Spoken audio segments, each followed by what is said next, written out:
This is Heather Lockett with Lasting Conversations, and I'm with my very dear friend, Peggy Kornegger. Hey, Peggy. Hi, Heather. Hi. You know what? Peggy is in Massachusetts, which is dear to my heart, and she is a prolific writer and author of 4 amazing books and more.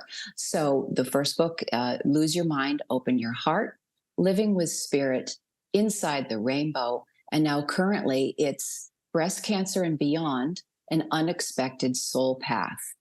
Peggy's themes and threads are about global awakening, love, joy, nature, and the joys and perils and pitfalls along our path of awakening and what life is all about, and the spiritual and personal connections along the way. So, welcome again, Peggy.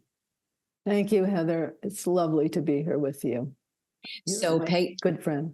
Oh, thank you so much. So, Peggy and I may or may not have a hard time in conversation because we go to the heart, which can become pretty wordless. And when we're that connected, and we were giggling a moment ago about where's our camera, but we want to look at each other, but the camera's over here. And because that kind of depth and that kind of oneness and connection really is what ties us all together. And as you know, that's what this show, Lasting Conversations, is about. And we're also here to help people find their peace and their sense of balance through whatever life might be presenting, with a sense of calm and ease. So, Peggy, please share from wherever you would like to start. Well, I'll start in terms of the most recent book, which is about breast cancer. And that really goes to the core of coming to peace with whatever life presents you. And I was diagnosed 3 years ago, and I went through surgery, chemo, and radiation, and came out all clear. And I've been all clear for 2.5 years now. But the initial shock, it was a shock, but it was also I see it as a divine intervention. I had a completely normal mammogram, and 2 weeks later, I found the lump in my breast myself. It was because my breasts are dense and the mammogram could not pick it up.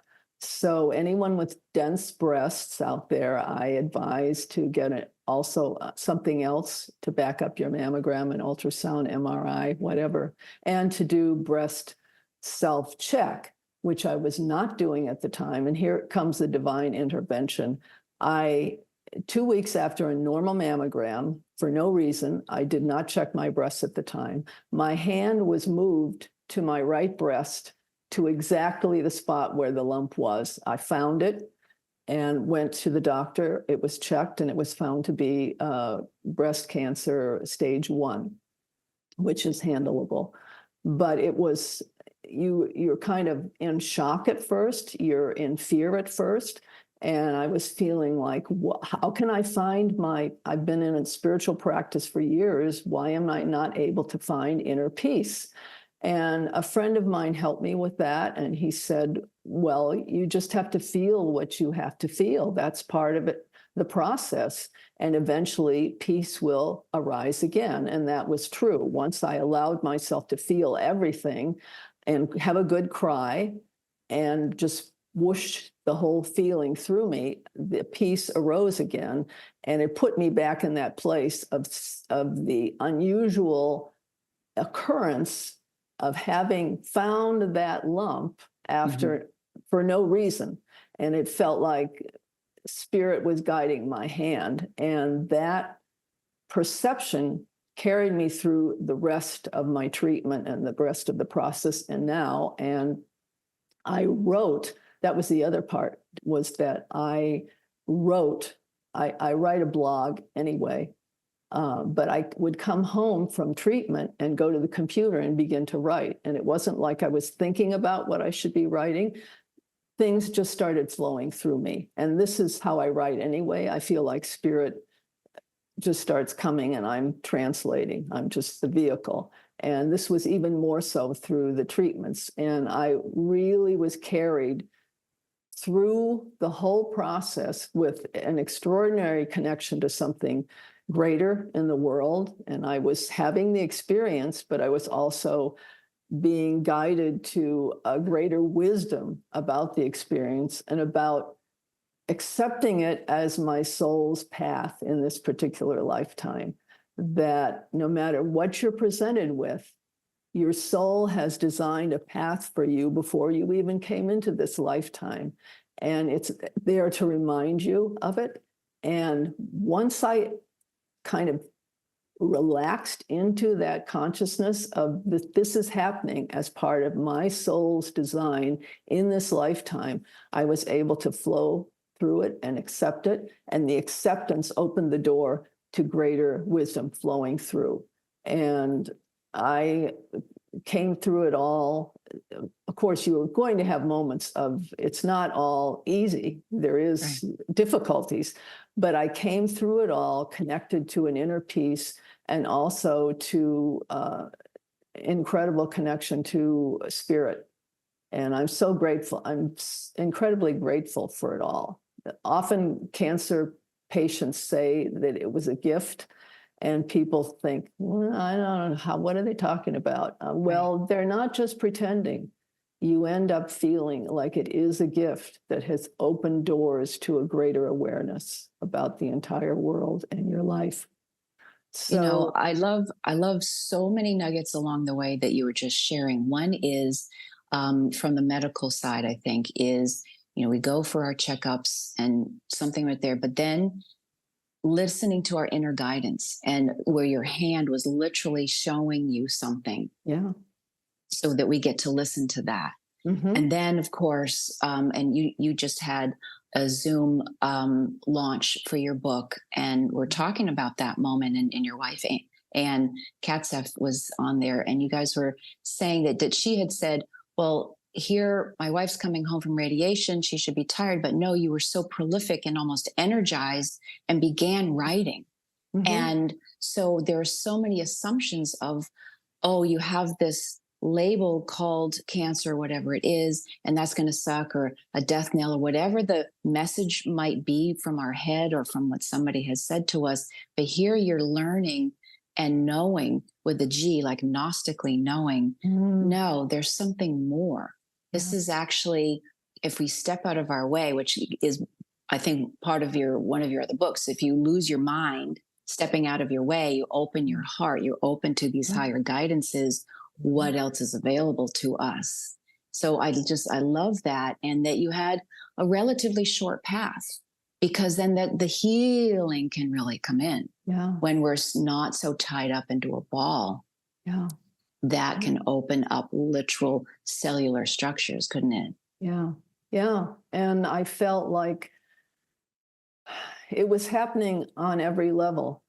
I'd have these insights of like, okay, I had a spiritual download that not the radiation, but the chemo were divine infusions of light coming in to shift my cells. And then everything, little other signs came in, meditations, all sorts of things arose that backed up that feeling like, okay, you're not being poisoned. On a higher level, you're being shifted at the cellular level to open up to light and open up to spirit. And that's part of how I feel. Everything that I write about and everything that I have come to in my adult life on a spiritual path is that we are being opened up so that our souls can move into the world in the light. And the world is also going through changes. And to speak about contemporary moments, this is a difficult time on planet Earth. And yet it is change. The body goes through change. We're going through whatever physically. And on the other side, if we hold to that vision, if we hold to the heart's vision, there is light on the other side. We are moving through light. We are opening further so that more light can come in. Light of awareness, light of connection. So, light of friendship, light of yeah, joy, the light, yes, the lightness of being. And lightness so of being. that's where, again, not to put bliss band-aids over things and pretend Right. things aren't happening. But like you were saying, you're feeling your feelings, you're having your cry, you're fearful, and that's okay. We can recognize that, but we don't have to live there. And Yes. the term reframing keeps coming up for me. It's a reframing or transmuting. There's all kinds of words, but in the mind thoughts is a reframing of saying, oh, well, no, this isn't poison.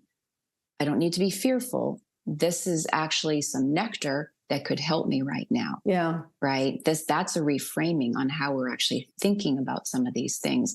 And when you're mentioning about these times, it's an evolution. We're going through an evolutionary cycle. It can really feel horrible. But where do we want to live? Do we want to live in that chaos, Yeah. or understand that to really help, if we are at peace within ourselves, we can then be that to everybody else. And it's all going on simultaneously. It's so simultaneously. There is beauty and connection and love and compassion and caring and coming together happening in the world and in our lives, as well as, upset and people arguing or you feeling sad or whatever, and if you open yourself up to saying, okay, this is all of this, this is life, this is what we came to Earth to experience, then you don't get stuck in one way or the other. Is the glass half empty? Is the glass half full? Maybe the glass is always empty to receive and always full of life energy. It's not either or. It's everything. And when you open yourself up to life is everything, and that you are here to experience it all and to live in the place of beauty, to choose the heart, to choose the soul, to choose spirit, as well as your human experience, then you're in a place of wisdom, I think, a balance. Boy, I love that. And the whole glass of water analogy that we're used to, so that you said, wait a minute, are you sure that's all you're seeing? Half empty or full? Yeah. Maybe there is no glass, or maybe some millions of other things are happening besides what you're looking at. And I know artists do that. And you're married to a beautiful artist, but they will, have something, but everybody's perspective from what they're looking at is something different, where the light is cast. So I love that you brought that up, that there are so many different perspectives than it's all in how you frame it. A friend of mine once said to me many years ago, and I've held that wisdom in my mind about everything. Whatever comes up, it's all how you frame it. And you mentioned my wife is an artist, and that's been a beautiful part of writing too, is that her art complements, and we come to a larger frame because of the visual and the writing and all of that. Her art is in the books and on the covers. So life gives you gifts all the time. You just have to be open to receive them. In nature, that's the other part. Nature is a huge thing. That's where I wanted to go. And the segue is that Anne's artistry is usually all about nature and flowers and dolphins and beings. And so they are part of your book. So you two actually collaborate together with your words and her visuals. And they're really just lovely and stunning. And she shows her art, and it's just beautiful. So the segue being nature. So the last time you and I have seen each other twice now in the last couple of visits when I was up north, is at one of your favorite spots up in Cambridge at the Mount Auburn Cemetery, where there's nothing but nature. Well, and other soul beings that have been buried. That's a different story, but it's beautiful. And you know your birds, you know your flower, you know your nature, and that is balm, and just there's peace there. In any nature. Right. Tell us about your view of nature and how that actually really can help us. And again, in these times where we might need to, people are in front of computers, or they're in busy cities and it's noisy, or their TV screens. Tell us about how nature, that from your perspective, can really help. Nature is everywhere. Nature is the earth. Mother Earth is the greatest source of nature, and it's all around. She, however you want to name nature, is all around us. And you don't have to live out in the country or in the mountains or by the ocean or in an idyllic situation. Those are wonderful. But you can go to a local park. And I live just outside of Boston, so it's kind of semi-urban area, not completely. There's, it's kind of like small towns around a big city. But it's not. I'm not out in the countryside. But there are always places, there are always parks. Every town has a park you can go to and feel a deeper connection to nature. And my particular place is that I love, is one of my favorite places in the world, is Mount Auburn Cemetery. And it may be odd to some people to think of a cemetery as a place that uplifts you, but spirit is there. And it's also historic. It's the first garden cemetery in the country. I think 1831 it was established, and they have planted trees and flowers and bushes, and they have ponds, and there's a rolling landscape. And so when you go there, it's like a nature sanctuary, and you're looking at 200-year-old trees, and you're looking at beautiful flowering trees and plants. And every spring, at the height of spring bird migration for the birds, it's a heavenly time for bird watchers and people who love nature in general, come to see the flowers, the birds, whatever. And you're uplifted. When I go, I feel so much a part of the entire universe. Not only Earth, I'm connected to the Earth, this representation of Earth that I'm in, this nature sanctuary, which is a microcosm of the macrocosm, but there's a feeling when I'm there, I'll have moments, and this I describe in the most recent book, what I call infinity vision. And this has happened to me a number of times in my life, but particularly happened during the treatments. The hospital where I went for treatments is very close to Mount Auburn Cemetery. And sometimes I'd walk through there on the way home or whatever. And there would be moments when I'd look and my vision would shift, and I'd suddenly see everything moving, everything, the car passing, the bird flying through, the wind in the trees, all of it was connected. It was like there was an invisible thread moving everything at the perfect moment, and it was like a giant kaleidoscope of color and light. And I just stand there in awe, looking at this is what we're part of. We're part of it too. And so I often feel that at Mount Auburn. It's a beautiful place, and you know that because you've been there.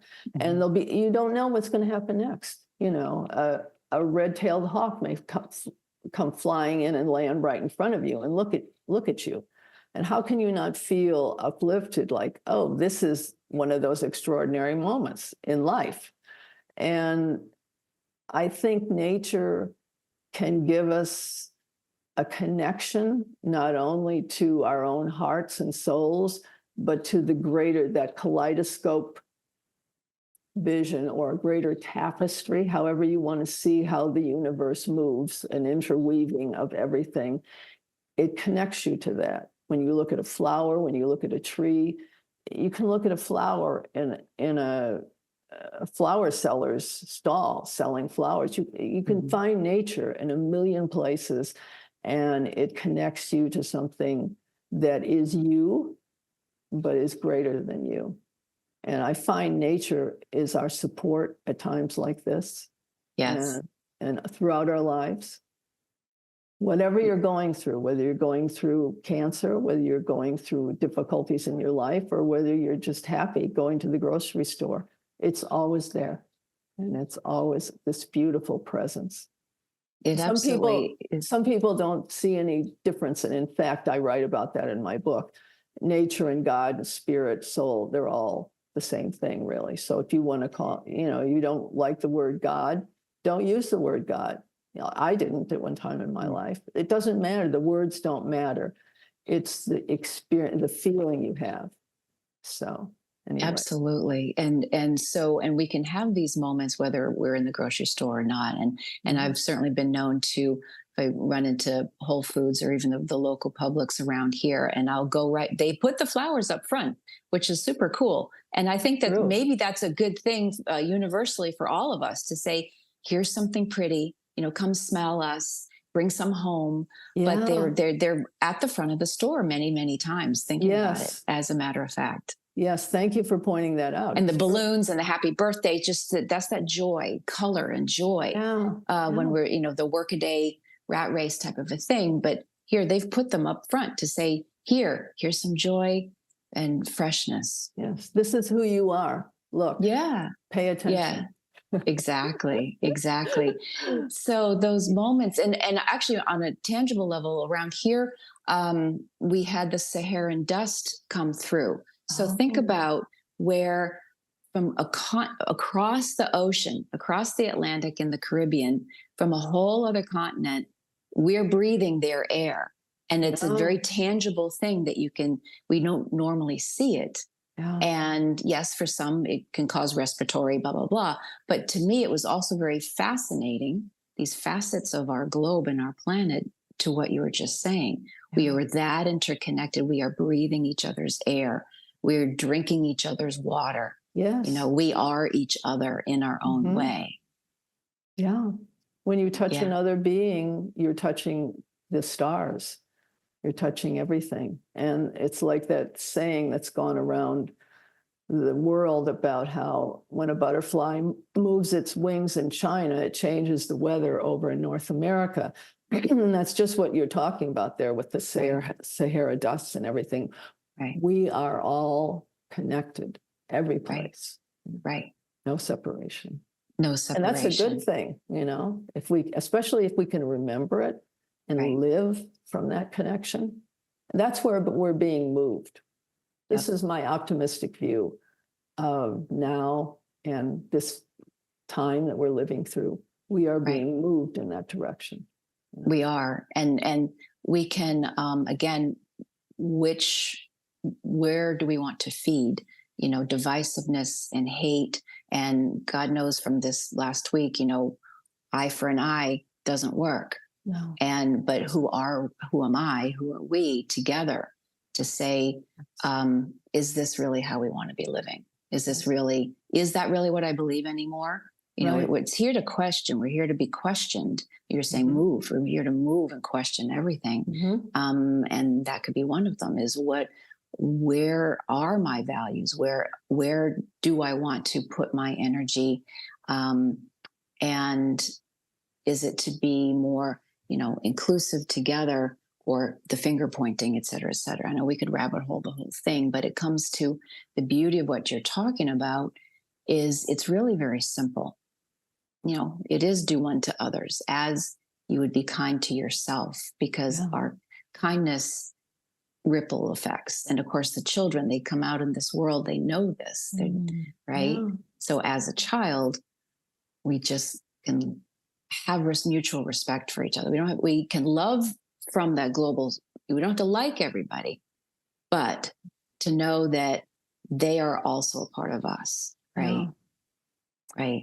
And I think, have you written before? I have a feeling you've written about that as well in your blogs or in your books, in terms of another being is also facets of myself. Yeah, it is. And I'm sure I have, because it's part of my deep beliefs, and that I've always felt that I'm looking into another's eyes. I'm looking at a reflection of my own soul.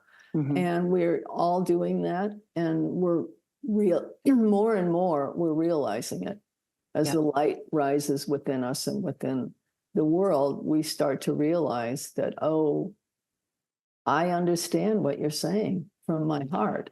And the more we open up, the more we hear the similarity in everybody's voice. Everybody wants to be heard. Everybody wants to be listened to. Everybody wants to be loved. And sometimes they're doing that from a place of hurt and early childhood hurt, and rises into anger and whatever. But sometimes these you never know what's going to shift in a person's life to switch them back into love again. Sometimes it's just love itself.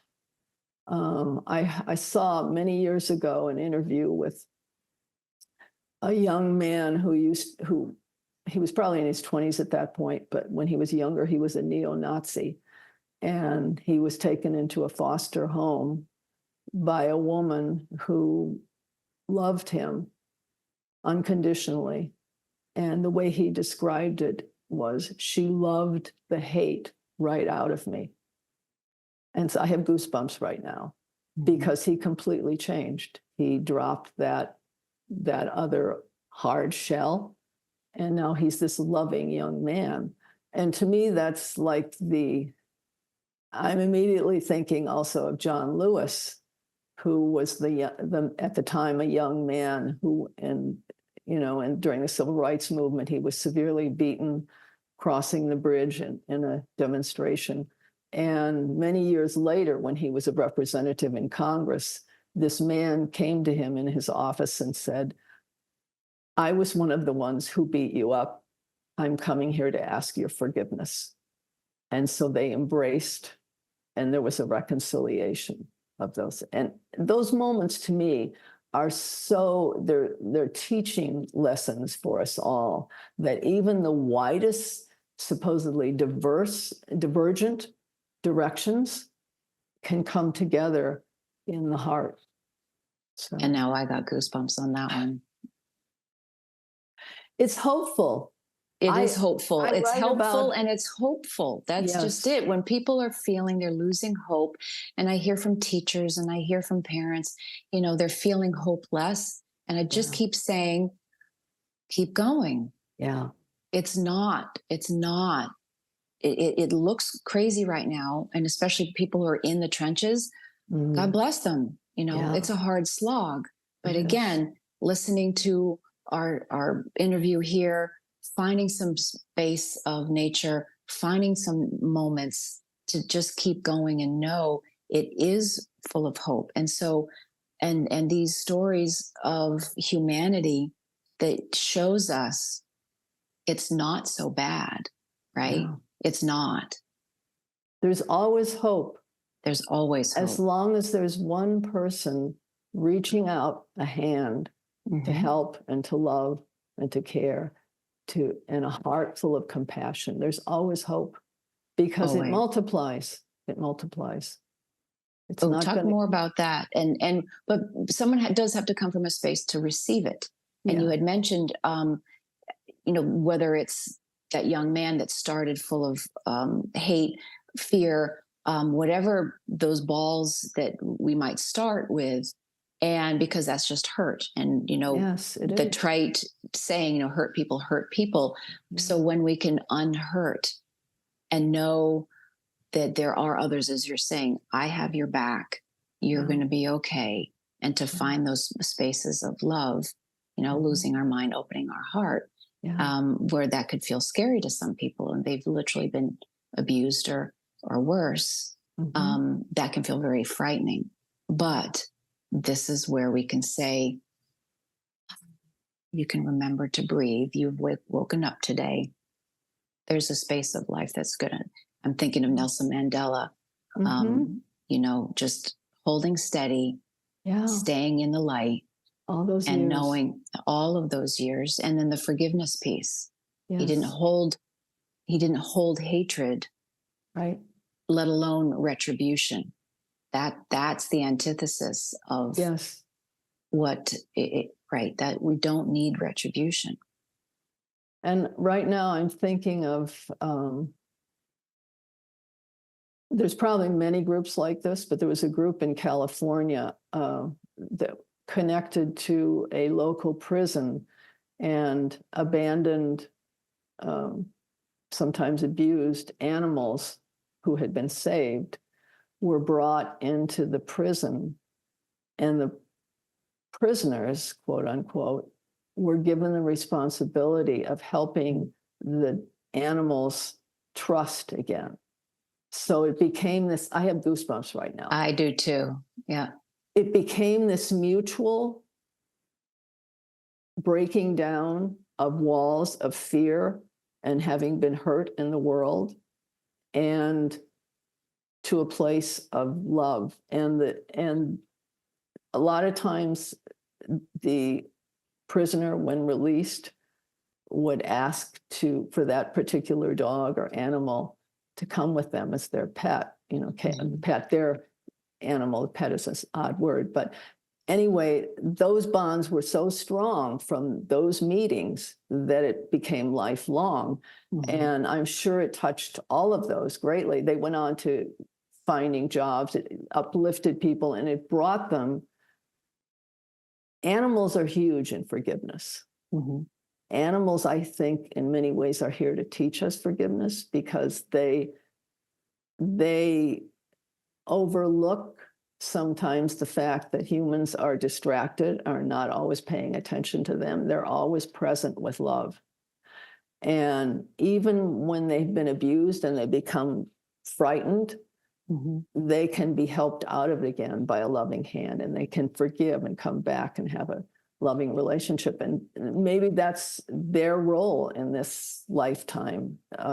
These beautiful creatures who have come to live by our sides in many cases are teaching us forgiveness, and we're teaching each other forgiveness in whatever difficult relationships we may have. We have to have forgiveness, because it's not like humans were born with hatred or with fear or with anger. It became a defensive mechanism. And if we can live from the heart and give heart-centered compassion to all those who cross our path, maybe that will get us all to a place of forgiveness, and for ourselves too. Sometimes we can be very hard on ourselves, of like, oh, why did I say that? Why did I do that? I made a mistake. Forgive, move on, act with love from now on. Absolutely. Absolutely. And to start with self first, because sometimes it's very true that what you don't know, you don't know. And if you're in an abusive type of scenario, don't feel that you need to love that person out of that behavior. Love yourself first to step away from that behavior. Love yourself first to breathe and thrive, right? It's often not your life role to be saving someone in your life who is hurting you. In fact, it isn't. It's really. not. You save yourself, and then that person has to find their heart in a different way. You save yourself, you forgive yourself. And sometimes forgiving someone who's been hateful doesn't mean sitting down and having dinner and being a lifelong friend. It just means letting go. Right. And on a broader construct. And loving yourself. And loving yourself. And even the notion of saving the world or saving the animals or saving this, the world and the animals will take care of themselves when we have our own core sense of our own divinity and love and self-respect, et cetera, then the ripple effect happens, and we can help. Then we can help one another. Yes, and loving yourself is not self-centered. It's not narcissistic. Correct. It's loving the humanness within you and the divinity within you, all parts of you. And if you are in that space, you are living in your heart. That's where love is. And then you go out into the world with that openness, that open heart. And absolutely. That's how things change, heart to heart to heart to heart. And you don't do it from the intention of like, oh, I'm going to change everybody I meet. I'm going to make everybody a better person, because that doesn't work. That's a mind thing. Right. You just go out and live with love, with compassion, and then everything will take care of itself. Absolutely. So, Peggy, do you want to tell us about your Spirit Flower blog or other beautiful things that come to mind? I was guided. Guidance is a big thing for me. Like, as I said, being guided with my hand to find the lump, and guided throughout the whole breast cancer thing. I was guided about 12 plus years ago to start writing a blog. And I had never been particularly, I've been a writer most of my life in one way or another, articles or school newspapers, whatever. I wasn't that interested in blogs, but boom, it came to me to write, and I wrote one, and then I've been writing one pretty much every 2 weeks since then. Mm-hmm. And they're on my website, www.spirit-flower.com. And you'll see them there. You also see links to all 4 of the books. And I write about it. It's always different what I write about. Sometimes I write about an transcendent experience I had when I went out in nature. Sometimes I write as a response to something going on in the world. And sometimes it's about animals, sometimes it's about friendship, sometimes it's about a friend who dies and what that brings up in me. Sometimes it's memories of my parents and my childhood. I mean, I've written about so many different things.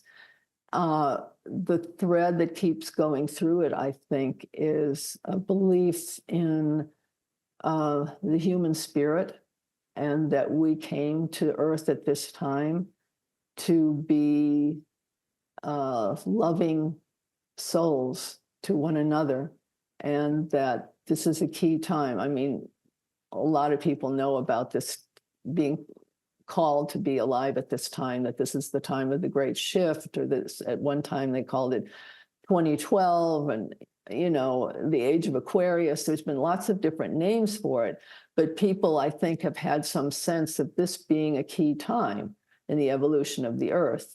Mm-hmm. And so I think I write from that perspective of this being a key time, and that it's an opening. It's not Armageddon. It's not a disaster. And when I write about difficult things in the world, it's from the point of view of like, okay, we are evolving. We're not done yet. This is all part of an opening of the heart and of washing away what has been hard and transforming the difficult to something flowering in beauty, like our hearts and souls. Yes, so nice. And I know and that's why I call it Spirit Flower. My first book was called Living with Spirit, Journey of a Flower Child, because I come out of the flower child era. And I identified with that at that time in the late 60s, excuse me. Mm-hmm. So that is kind of an autobiographical book. And this blog identifies with myself as a spirit flower. Continuing, and we all are. Excuse me.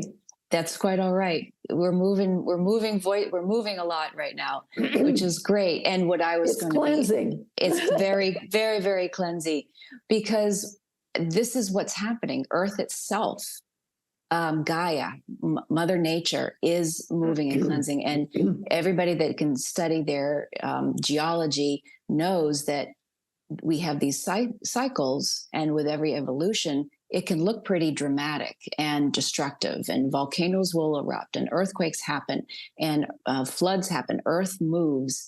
And so these times can literally feel very shaky, because it is shaky. And again, where are our resources to find that solid ground, to find that center within us? We even have Schumann resonance. We have things from the magnetic sphere that literally can feel very disempowering, and people who are sensitive can pick up on all the radiation and stuff. So there's a lot of things happening. So we never discount anybody's journey and what they're physically feeling, or mentally or emotionally. It's a very trying time. But going back to what you were saying, the spirit, the nugget within that, is that core of understanding that's nature. This is what's happening. Going back to children, you raise a child, you're not going to, and you go through those evolutionary cycles from infancy to crawling to screaming and quote unquote terrible twos and teenagers. Those are all cycles. Those are seasons, but we don't tell them to stop growing. Yeah. We never tell them to stop growing. Or healthy parents don't. Unhealthy Well, parents might, but this is just it. It's all happening anyway. And how we want to play in the sandbox, becomes our choice. and this is part of what indigenous peoples throughout time have get Right. handed down to us if we pay attention to their wisdom, that there are cycles of change, Yep. Ages, whatever, and they never talk about the end of the world. They just are, sometimes they'll say the end of a world. It just means Mhm. transition to a new one.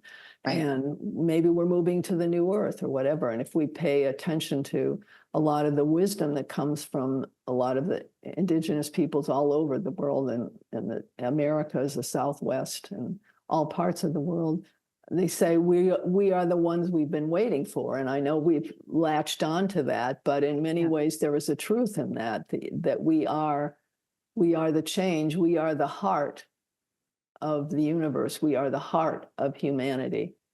And we are here to live the heart, which is love, compassion, forgiveness, trust, connection. That's just it. And is there anything else, or was that the beautiful cherry on top of this conversation? The cherry is always love for me. Mm-hmm. It's all love is love is love. And that's what I respond to in my life. And I think probably we all do in one way or another. That's my hope. Love is my hope. Absolutely. And again, this is where we could just go wordless and sit and smile and vibe together in space, right? Yes. Peggy, I love you so much. You are a I dear love you, heart. Heather.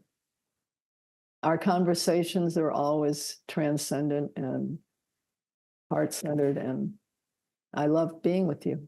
Thank you. And I love being with you. So, folks, you can reach out to Peggy via her website. You can check Amazon for her beautiful books, and Spirit Flower blog and Facebook and all those beautiful places to hear more from Peggy. And Peggy, we're going to shout out to your long-term amazing wife and say thank you. Thank you for being here. Thank you for being here with all of us. And thanks for, it's a gift. It's a gift. It is a gift. I'm hearing that song. 'Tis a gift to be simple, is a gift to be free. Yeah. There it is. Perfect. Nice. We're all hearing it in our heads now. Good, in our hearts. good. In our hearts. All right. Yeah. So thanks for listening, everybody. This is Heather Lockett with Lasting Conversations. We get to the heart of everything.